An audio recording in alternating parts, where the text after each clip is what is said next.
he says when we can drop that, we can basically drop the old Safari, Firefox, and Chrome versions too, which means Webpack won't be necessary anymore? Question mark. Ooh. What do you think about that? So, That's probably kind of a it depends. Yeah, it's very much and it depends. So there's a couple pieces to that question, right? So there's, can we natively use ES modules and not have to bundle things at all? Right.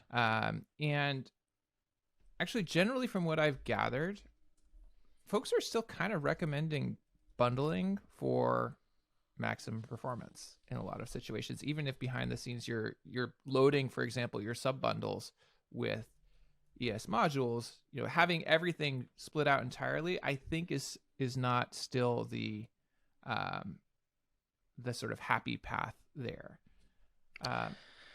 That Which said, is I kind think of the promise of H2, right? It was like we wouldn't have to do that for peak performance anymore, but it just seems like it never really came to fruition. yeah, and it's like mostly there. Right. And if you're not doing too many modules, you're doing things pretty simple, you could probably get away with it. If you're, generally you have a good performance budget and you're not shipping that much JavaScript, you could probably get away with it.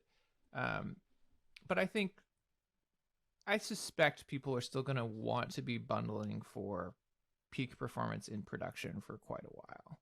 Mm-hmm. Especially if they're already using TypeScript or other tools. If they already have that build step, then it's like, well, Webpack is giving me this, but also it's giving me that and this other thing that I like to use as well.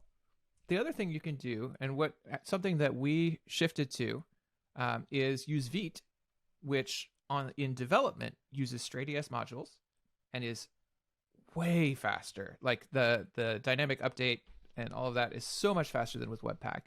And then it bundles things with Rollup, and you can use the same config to do your local dev using ES modules served straight, super lightning fast, then bundle for production using Rollup from the same config and ship everything out. That is, we shifted to that, I don't know, 6 months ago, and it has massively improved our developer experience over Webpack. So if you have a very large application and your local Webpack